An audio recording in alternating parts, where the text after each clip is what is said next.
함께 나눌 하나님 말씀은 신약성경 마가복음 6장 41절에서 44절까지 말씀입니다. 마가복음 6장 41절에서 44절까지 말씀 봉독합니다. 예수께서 떡 5개와 물고기 2마리를 가지사 하늘을 우러러 축사하시고 떡을 떼어 제자들에게 주어 사람들에게 나누어 주게 하시고 또 물고기 2마리도 모든 사람에게 나누시매 다 배불리 먹고 남은 떡 조각과 물고기를 12바구니에 차게 거두었으며 떡을 먹은 남자는 5,000명이었더라. 아멘. 사랑하는 성도 여러분, 한 주간 평안하셨습니까? 우리 하나님의 은혜가 우리 모든 성도들과 특별히 믿음의 가정과 또 일터 위에 날마다 함께 하시기를 주님의 이름으로 축복합니다. 오늘은 부족함에 감사를 더하다라는 제목으로 함께 말씀을 나눕니다. 사실 우리 모든 인생들은 부족함보다는 만족함을 갖기 원하죠. 그래서 종종 하나님 앞에 그런 기도를 할 때도 있습니다. 하나님 다 갖고 계시는데, 다 하실 수 있는데 왜 우리 인생들이 이렇게 부족함에 힘들어야 합니까? 하나님 좀 날마다 확확 좀 주시면 좋을 것 같은데 왜 안 되나요? 하는 투정 섞인 기도를 할 때가 있는 거죠. 그런 면에서 오늘 읽은 이 본문, 우리가 너무도 잘 아는 오병이어의 이야기는 어떤 면에서는 부족함에 대한 이야기다, 이렇게 좀 말씀드리고 싶어요. 예수님이 능력을 자랑하시기 위해서 기적이 일어난 것도 아니고, 이 스토리의 처음 장면과 중간의 과정들을 잘 보면 사실은 부족함이 보입니다. 사람들은 많았어요. 남성만 5,000명인 수만 명의 사람들이 모여 있는데 이들이 오랜 기간 함께 있으면서 결국 먹는 문제가 이제 대두되게 됩니다. 그때 예수님이 그런 말씀을 하시죠. 먹을 게 없다는 이야기에 너희가 좀 줘라, 이렇게 말씀하세요. 너희가 좀 줘라. 없는 것 뻔히 아는데 이렇게 말씀을 하신 거죠. 그랬더니 빌립을 포함해서 제자들이 그런 얘기합니다. 돈도 없지만 200데나리온이 있어도 모자랍니다, 이런 거예요. 한마디로 얘기하면 우리는 그렇게 줄 게 없습니다, 이런 뜻이에요. 부족하다는 거죠. 음식도 없고 돈도 없습니다. 그래서 어쨌다는 거예요? 할 수 없습니다 라는 거죠. 예수님 말씀하셔도 그걸 이루어낼 수 없습니다. 순종할 수 없습니다.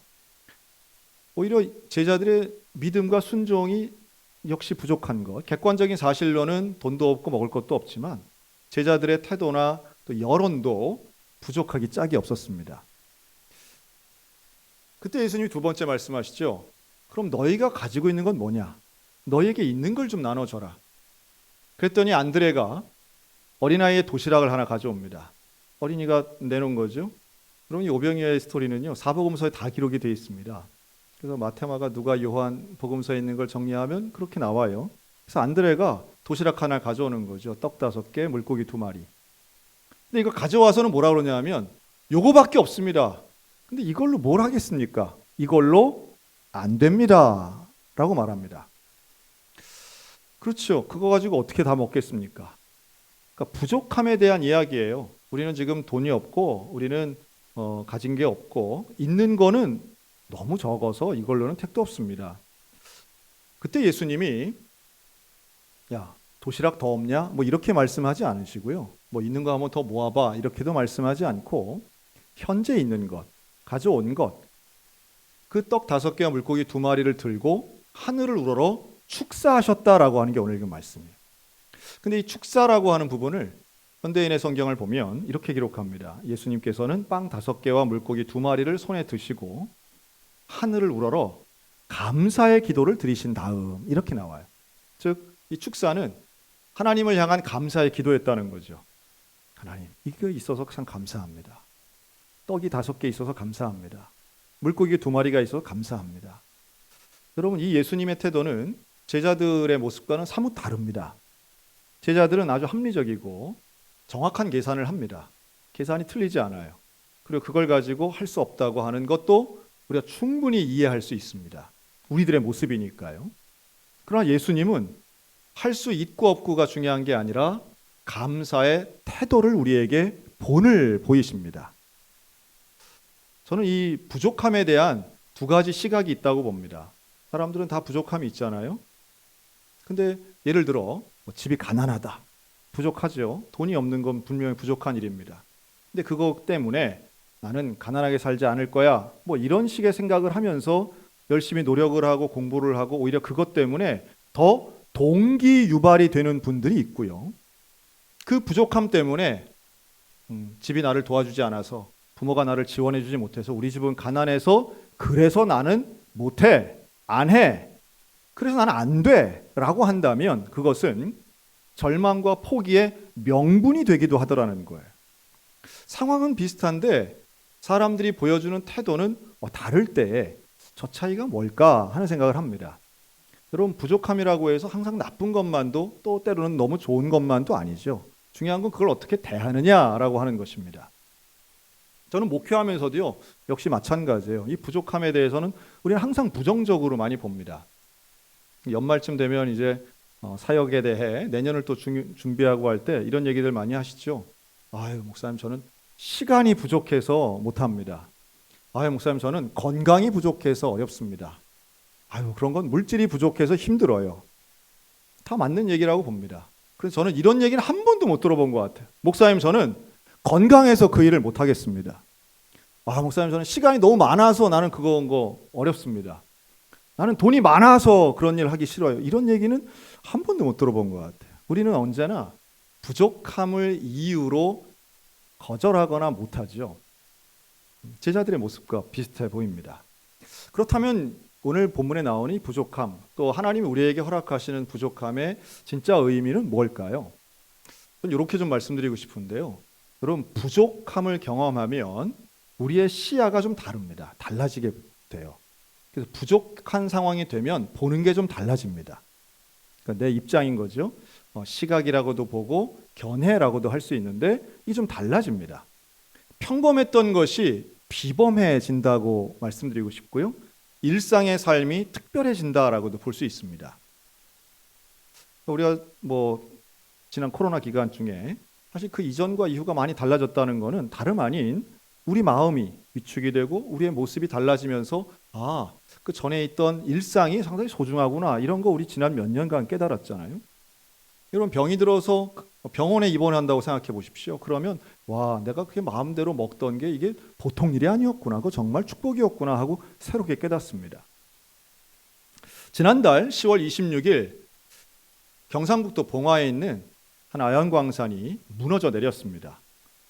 이 700톤이 넘는 토사가 들어가면서 입구를 막아서요, 거기서 작업 중이던 광부 2명이 지하 170m에 이제 매몰되게 됩니다.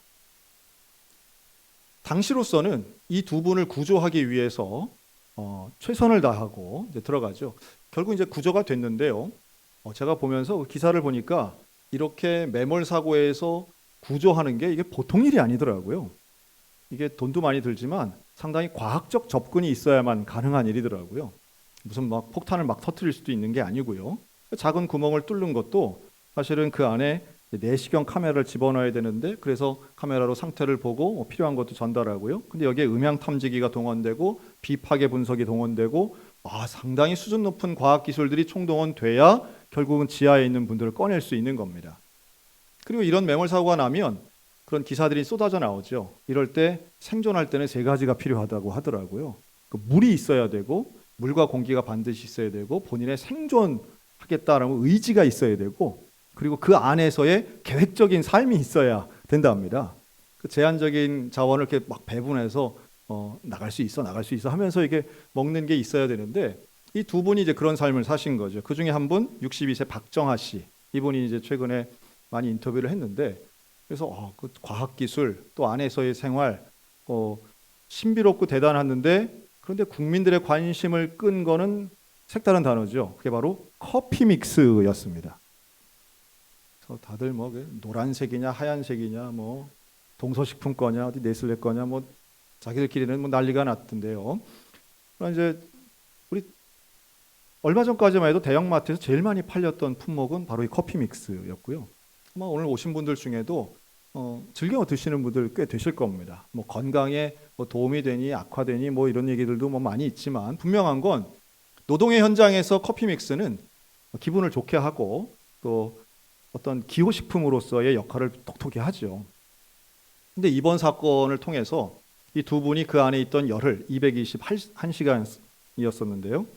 221시간 동안 이 두 분이 매몰되어 있으면서 먹을 수 있었던 건 안반석을 타고 내려오는 물과 그리고 커피 믹스 30봉지였다는 거잖아요.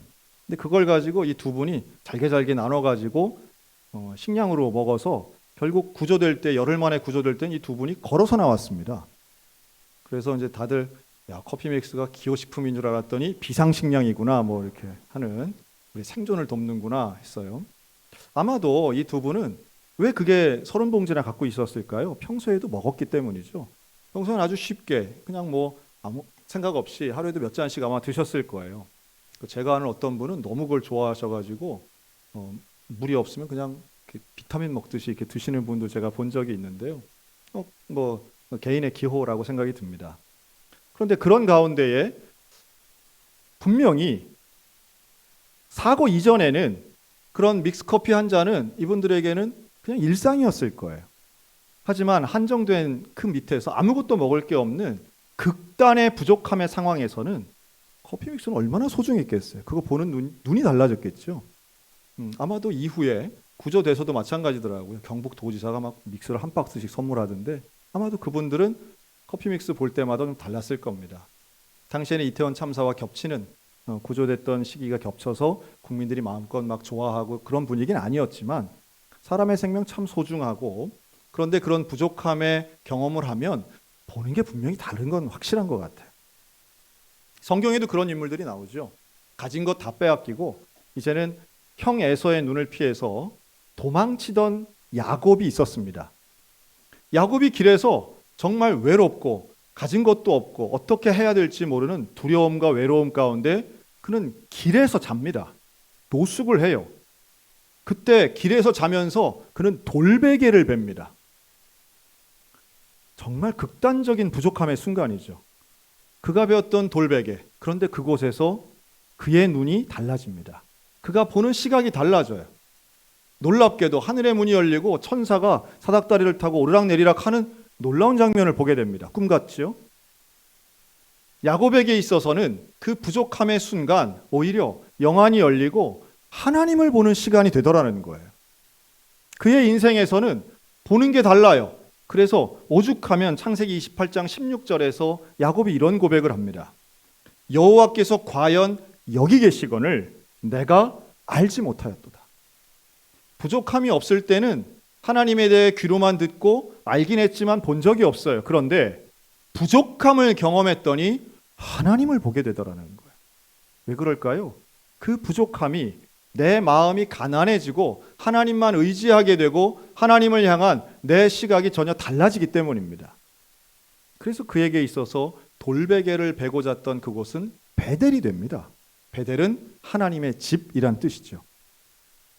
고난이, 부족함이, 결핍이 그 자체가 선하다고 볼 수는 없지만 그걸 통해서 하나님을 본다면 이건 너무도 놀라운 은혜의 시작입니다. 그래서 저는 이렇게 말씀드리고 싶어요. 부족함은 하나님이 채우실 공간을 만드는 과정이다. 하나님이 뭔가를 채우시려면 비워야 되는 거예요. 스스로 비우는 걸 내려놓음이라고 한다면 부족함은 타력에 의한 것이긴 하지만, 상황에 의한 것이긴 하지만 선한 결론이 날 수 있다는 공통점이 있습니다. 인생에 부족할 때가 있어요. 부족함을 느낄 때가 있어요. 뭐가 부족하든 나는 왜 나만 부족할까, 혹은 내게 내 인생에 있어서 마치 모든 게 멈춰서 버린 블랭크 같은, 빈칸 같은 그럴 때가 있어요. 여러분, 그때에 하나님을 보는 놀라운 은혜가 채워지는 시간들 되시기를 주님의 이름으로 축원합니다. 그럼 좀 결은 좀 다른데요.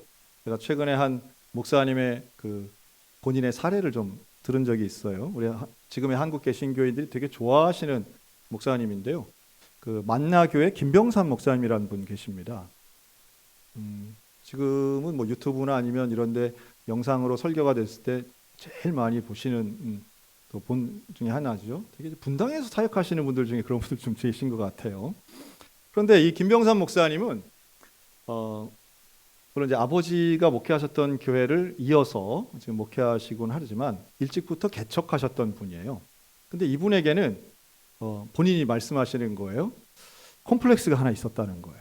뭐가 있었냐 하면 머리가 빠지는 이 그렇죠? 모발이 지금 이제 대머리라고 해도 뭐 과언이 아닌데 이제 그런 탈모에 대한 고민이 있었던 거죠. 아마 지금 우리 성도들 중에도 그런 분들 계실 겁니다. 이 탈모는 참 해결하기 어려운 인류의 난제인 것 같아요. 그런데 이 김병삼 목사님은 언제부터 탈모가 시작됐냐면 29살 때부터 탈모가 시작이 된 거예요. 그래서 뭐 약도 발라보고 약을 먹기도 하고 뭐 클리닉도 다녔는데 이 효과가 없는 거예요. 그래서 항상 위축되고 이 외모에 대한 본인의 생각이 이제 컴플렉스 같은 생각이 드는 거죠. 야, 이거 이래갖고 되겠나. 그런데 이제 교회는 개척했고 그 분당에 있는 개척된 교회가 나날이 성장했습니다. 그래서 하루는 이제 새신자 신방을 통해서 새신자하고 이제 상담을 하는데 그런 얘기를 한 거죠. 이 새신자분이 전에 저런 다른 교회 다녔는데 이제 이 교회로 오게 됐습니다. 그래서 이제 질문을 한 거예요. 교회를 왜 옮기셨어요? 그랬더니 이 성도가 하는 얘기가 그 교회는 다 좋은데 목사님이 너무 젊어서 내 사정을 잘 모르시는 것 같아가지고 몰라줄 것 같아서 자 일로 왔습니다. 그런데 김병삼 목사님은 보면 푸근하고 돌아가신 우리 아버지도 생각나고 저를 잘 이해해 주실 것 같아서 일로 왔습니다. 그런 거예요. 여러분 그런 이유로 교회를 옮기는 일은 없을지어다. 참. 그래서 이제 잘 들어보니까 그런데 놀라운 건 그 다니셨다는 교회 목사님은 이 김병삼 목사님보다 5살이나 많은 분이에요. 그래서 성도님 나이가 제가 더 젊어요. 얘기를 뭐 숨길 것도 없으니까. 그랬더니 이분 한 얘기가 압니다 그러더래요. 아는데 목사님을 보면 젊다는 생각이 안 들어요. 저를 잘 이해해 주실 것 같아요. 어떻게 들으면 좀 기분 나쁠 수도 있는 얘기인데 김병삼 목사님이 그랬다는 거예요. 그 말이 마치 고민하고 있던 나에게 주시는 하나님의 위로처럼 들렸다는 거예요. 그래서 그날 이후로 자신은 탈모나 외모에 대한 생각을 완전히 바꿀 수 있었다 이렇게 말씀하시더라고요. 하여튼 오해는 하지 않으셨으면 좋겠습니다. 뭐 탈모가 좋거나 나쁘다는 얘기는 절대 아니고요. 본인이 어떻게 느끼느냐죠. 사실 저도 뭐 저희 아버님이 이 대표적인 탈모인이셔서 저는 어릴 때부터 한 40살쯤 되면 나는 우리 아버지처럼 되지 않겠나 하는 생각했는데 아직까지 뭐 그 정도가 아니어서 제가 봐도 좀 신기해요. 뭐 별 노력도 하지 않는데 노력을 해도 빠지시는 분이 있고 노력을 안 해도 뭐 그냥저냥 가시는 분들이 있잖아요. 참 그런 거 보면 좀 이해는 안 되지만 제가 워낙 김병삼 목사님의 그러한 얼마나 흡입력 있게 말씀하시는지 순간 나도 앞머리를 빼야 돼요. 목회가 잘 되나 하는 생각이 들 정도였습니다. 드리고 싶은 건 그거예요. 부족한 건 존재하는 부족함의 문제라고 하는 건 선과 악의 문제가 아닙니다. 그리고 부족함을 어떻게 대하는가라고 할 때 우리는 예수님처럼 극복해야 될 문제라기보다는 있는 상황에 대해 감사할 수 있는 믿음이 있어야 된다라고 하는 말씀을 드리고 싶어요. 그 감사는요, 우리는 만족한 인생 말은 가능하지만 매 순간 그렇게 살기는 어렵습니다. 우리는 언제나 부족함에 시달릴 것입니다. 여러 가지 종류의 부족함이 있죠. 성경에는 그런 부족한 사람들에 대한 이야기 참 많아요. 여러분 예수님의 제자들 중에 성격도 좀 별로 안 좋고 또 신중하지 못하고 실력도 부족해서 사고 많이 치고 실수 많이 한 대표적인 사람 누굴까요? 베드로가 그런 사람일 거예요. 막 칼을 꺼내기도 하고 물에 빠지기도 하고 예수님 모른다고 부인하기도 하고. 그러나 예수님은 베드로가 완벽하기 때문에 사용하신 게 아니라 부족할지라도 그 베드로의 믿음과 감사하는 태도, 그리고 여전히 오늘 저와 여러분들도 부족하지만 많은 것이 부족하지만 하나님의 손에 붙잡혀서 쓰임받을 수 있게 될 줄로 믿습니다. 그리고 우리의 상황이 부족하지만 감사한다는 것은 결국 믿음이고 순종이라고 말씀드리고 싶습니다. 사도 바울도 부족했어요. 바울도 건강이 많이 부족했죠. 그는 눈의 질환을 갖고 있었고요. 또 피부 질환이나 간질병도 있었다라고 알려져 있습니다. 또 그는 글은 잘 썼지만 말은 좀 더듬고 화술이 뛰어나지 못했던 약점도 있었습니다. 그럼에도 불구하고 그러한 부족함이 결국 끝까지 극복되지 못하고 치유되지 못했을지라도 바울이 했던 놀라운 고백들은 하나님 앞에 감사와 영광과 찬송이었던 거죠. 부족함이 채워져서 영광을 돌리고 감사하는 게 아니라는 걸 계속 말씀드리고 싶습니다. 12강주리가 차고 넘친 건 감사한 이후이지 사람들이 다 먹고 난 다음에 감사한 게 아니라는 거예요. 예수님의 감사는 결국 기적이 중요한 게 아니라 그 앞에 있던 예수님의 감사의 태도, 오늘 우리가 그걸 좀 받아야 되는 거죠. 저는 20년 전 전라남도에 있는 소록도를 간 적이 있습니다. 근데 소록도에 가면 꼭 방문하는 곳이 있는데요. 그 중앙에 있는 교회를 갑니다. 그리고 거기 가면 소록도 교회 장로님이 이제 한센인이시죠. 그 장로님이 이렇게 안내도 해주시고 간증도 하시는데 얼마나 말씀을 잘하시나 몰라요. 뭐 지금도 살아계실지는 제가 잘 모르겠는데 최근에 어떤 칼럼을 보니까 그 장로님이 하셨던 간증, 저도 똑같은 걸 들었는데 그때 그 내용을 봐서 그게 생각이 나더라고요. 그 내용은 이런 겁니다. 소록도까지 오신 한센인들은 대개 부모에게 버림받고 인생의 가장 비참한 순간까지 가신 분들이거든요. 근데 그런 분들이 소록도에 와서는 대개 예수를 믿게 됩니다. 그러니까 교회를 가서 예수를 믿고 성령을 경험하면 하나님이 나 같은 사람도 사랑하시네. 그러면서 새로운 인생을 살게 되는 건데요. 근데 그 장로님의 간증이 이래요. 우리 소록도에 와서 교회 오고 예수 믿으면 사람들이 변화되지만 또 다른 섬이 있다는 거예요. 그 소록도 근처에. 이 섬에 가면 이건 뭐 예외 없이 정말 변화되는 행복한 삶을 산대요. 근데 그 섬 이름이 무슨 섬이냐면 지라도라는 섬이랍니다. 지라도가 어디 있어요? 주소가 있대요. 주소를 가르쳐 주시는데 하박국 3장 17절 18절. 비록 무화과 나무와 무성하지 못하며 포도나무에 열매가 없으며 감람나무에 소출이 없으며 밭에 먹을 것이 없으며 우리의 양이 없으며 외양간에 소가 없을지라도. 읽으니까 생각이 나더라고요. 예상은 했는데 그렇지, 지라도. 모든 게 없을지라도. 그래서 이 지라도에 가면 사람이 어떻게 바뀌는가? 나는 여호와로 말미암아 즐거워하며 나의 구원의 하나님으로 말미암아 기뻐하리로다. 아멘. 하나님으로 인하여 기뻐하고 하나님으로 인하여 감사하겠다라고 하는 거죠. 여러분, 우리의 신앙이 좀 그런 태도가 있으면 좋겠어요. 상황은 언제나 부족함 투성입니다. 내 능력도 부족하고요, 내 소유도 부족합니다. 뭔가 해내기에는 당연히 부족하고 다른 사람 돕기에는 말도 안 되는 것처럼 보여요. 그러나 오병이어에서 우리가 정말 주목해서 볼 것은 빌립도 안드레도 제자들은 다 부족해서 안 된다고 할 때 너무도 순진한 마음으로 자기의 도시락을 바친 어린아이 한 사람이 있었다는 사실입니다. 오늘도 우리가 하나님 앞에 행해야 될 것은 이거 가지고는 안 돼가 아니라 하나님이 계신 이상 내게 있는 것 주께 드리면 하나님의 뜻이라면 무엇이든 될 줄로 믿습니다. 감사함으로 드린 것을 하나님이 받으시기만 한다면, 주의 손에 붙잡힌 바 된다면, 예수님처럼 감사의 기도를 통해 축사하신다면 우리 모두가 행복하고 나 한 사람의 힘은 분명히 미약하고 부족하지만 5,000명이 먹고 12강주리가 남는 기적은 결국 감사에서부터 시작되더라는 거예요. 여러분, 우리의 인생에 불평, 저주, 원망이 기적을 일으킨 경우는 단 한 번도 없습니다. 그러나 감사는 우리의 상식을 초월하기도 하고 하나님의 역사의 시작이기도 합니다. 여러분, 무엇을 선택하시겠습니까? 당연히 우리는 내 능력이 아니라, 부족함이 아니라 감사를 택해야 될 줄로 믿습니다. 부족함 때문에 하나님을 볼 수 있다면 일상이 기적이 될 것이고 평범이 비범될 것입니다. 그리고 거기에 감사를 더할 수 있다면 그 믿음과 그 순종을 통하여 하나님이 일하실 줄로 믿습니다. 하나님의 역사가 우리의 가정과 교회 가운데 부족함을 통해서 일하시는 하나님, 진짜 기적이 일어나는 그 놀라운 부족함 위에 더하는 감사의 주인공들 다 되시기를 우리 주님의 이름으로 축원합니다. 아멘. 기도하겠습니다.